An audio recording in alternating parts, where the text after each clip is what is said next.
might see that. You might see that in the end zone Sunday. Moving on to another team that's dying for a championship, also knows a lot about injuries. Will the Cavs get revenge for last season's NBA Finals? In a poll of NBA GMs that is currently up on NBA.com, over half predicted Cleveland will win the championship this season.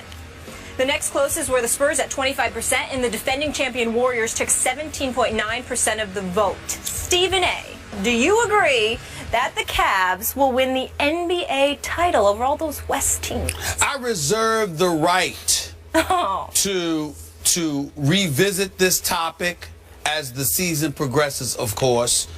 I reserve the right to revisit this topic when we're making our preseason prediction. Okay.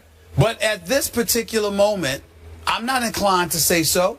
And by the way, in order to get revenge, the team they would have to get revenge against is the team who beat them in the NBA Finals, which would happen to be the Golden State Warriors, which I don't believe is going to happen because I don't believe the Golden State Warriors are going back to the NBA Finals. I got nothing but mad love and respect for that franchise, that team, the Splash Brothers. Steph Curry was my MVP. I think he is the greatest marksman in the history of basketball. All right. I have never seen a shooter better than Steph Curry. Klay Thompson and all of those boys can play. But I think this is a new day.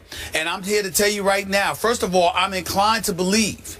And again, I reserve the right to revisit this. But at this particular moment in time, I would have to say to you, Skip Bayless. Oh, no. I think the Oklahoma City Thunder is going to knock off your Spurs. I think Kevin Durant. Wait, do you reserve the right to change that pick by next, say, Tuesday or so? Sure, I do, but I don't think I will. Okay. I think I'm looking at Oklahoma City as the team to beat in the West. Okay. Even though I'm looking at the Clippers as well. DeAndre Jordan still has to hit free throws. You sure you're not worried that somebody will step on Kevin Durant's foot? Well, that's true. Okay, you threw it at me. I get to throw it back to you. No, but we're talking about a game this upcoming weekend when it comes to Des Bryant and the Dallas Cowboys. Okay. I'm talking about the season. When you look at the season, my prognostications are based solely on everyone being healthy. Of course, injuries change everything. But I would say to you that I think Oklahoma City is the team to watch out for most in the West because I think Russell Westbrook is a superstar. And I think Kevin Durant is a superstar. And I think the combination of that, having Enes Kanter in the middle, although he plays no defense, the fact that he's good for 18 and 10 a night, Serge Ibaka being the defensive wizard that he is, also capable of contributing, Dion Waiters being able to do some things with you along with Anthony Morrow and those boys, I think they got a shot. But let me get to the Eastern Conference.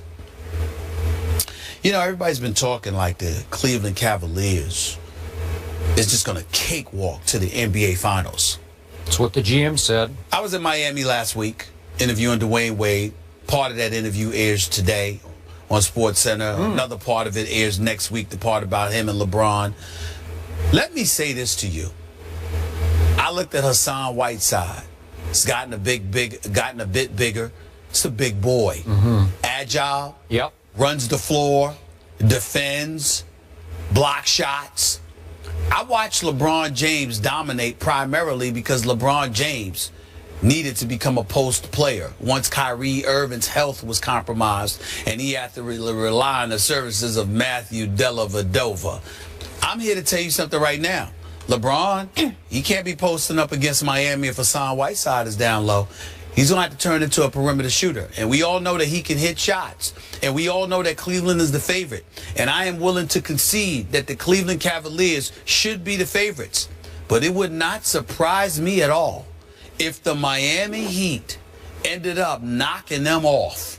I'm telling you right now, no disrespect to Milwaukee, who I think will be better. They were good. They're getting Jabari Parker back from his ACL injury, Achilles rather, not to mention the fact that they acquired Greg Monroe. They beat out New York and L.A. Milwaukee beat out New York and L.A. for the services of Greg Monroe. To add to that team, Milwaukee is a team to watch out for. Washington is a team that I will pay attention to. To some degree, I'll watch out for Indiana because of Paul George's return. But I'm here to tell you right now, I think the Miami Heat and the Cleveland Cavaliers are on a collision course for the Eastern Conference Finals, and I'm not ready to sit there and say that it's a foregone conclusion that Cleveland will beat them. So I got news for you. You can sit up there and talk about LeBron and the Cleveland Cavaliers all you want to. I certainly believe that San Antonio could and would beat Cleveland, okay?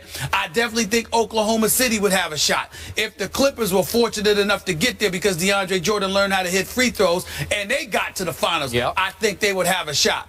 But long before any of that, I would caution everybody to pump the brakes on assuming that it is destiny for the Cleveland Cavaliers to get back to the NBA Finals, because I think Pat Riley and the Miami Heat are going to have something to say about that come postseason time.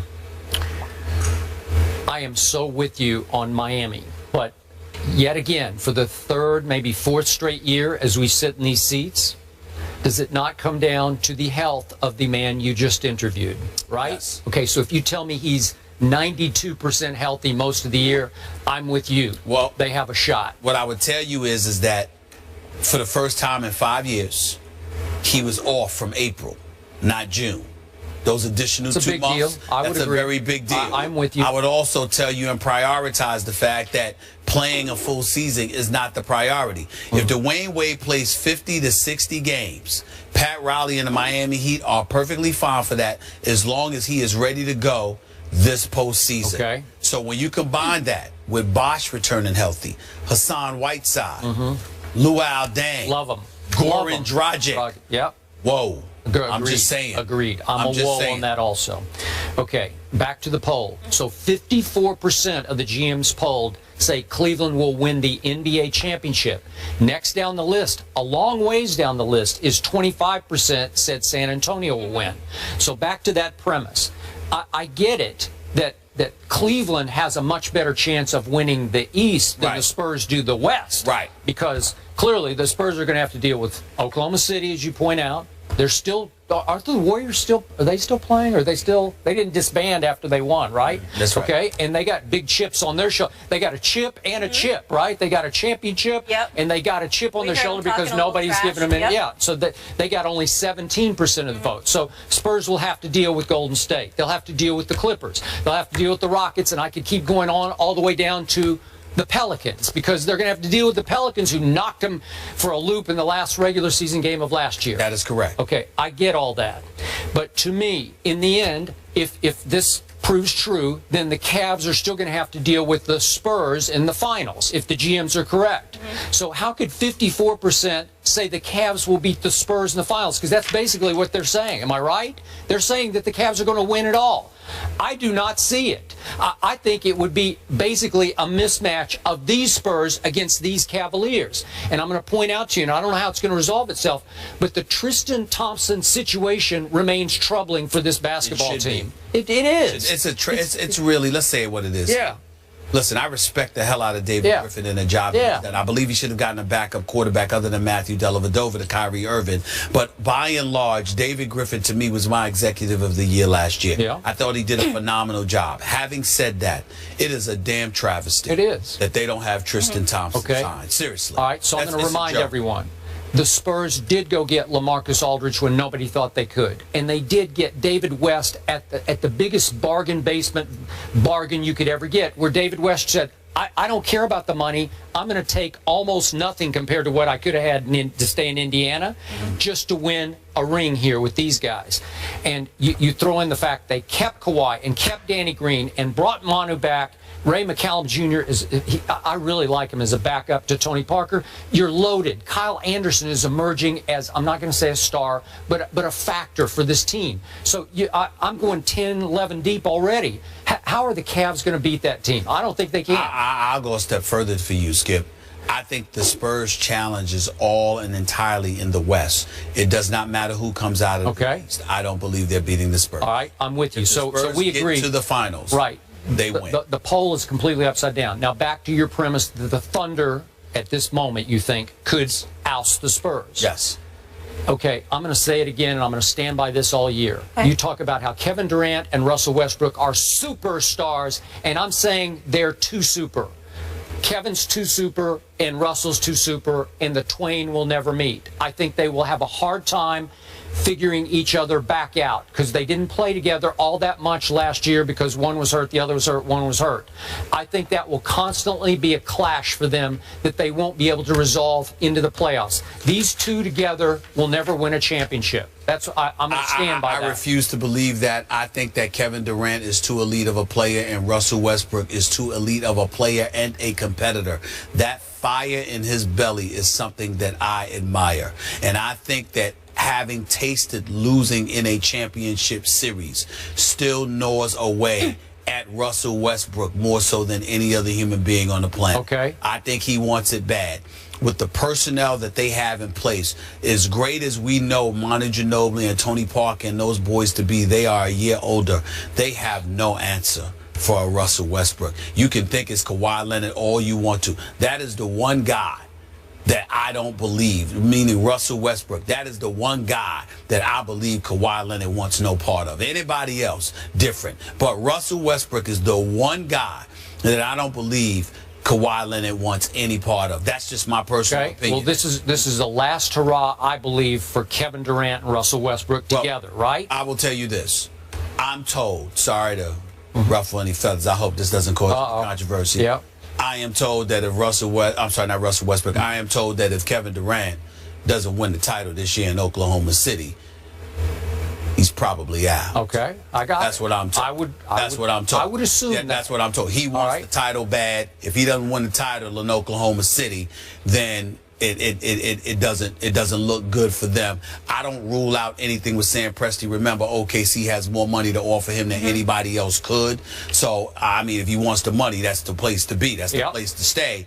But I'm told that this year is very, very pivotal to the future of that franchise, because if they don't win the chip, Kevin Durant will be looking to move on. Okay, well then he will be looking to move on. Well, I don't believe that. I think they got a shot. I think they got a shot to win it all.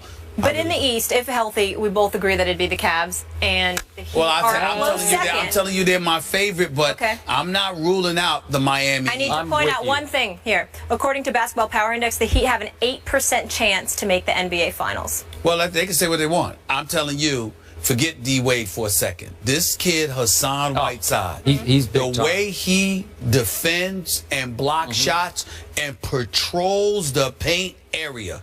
When you have something like that, forget the 82 regular season games. Come postseason time, when you have an individual that can patrol the inside like that, that is a very, very big deal. The Jason Kidd, who I think has proven himself to be a brilliant young coach, he didn't go and get Greg Monroe for nothing. And Greg Monroe has to improve defensively, don't get me wrong.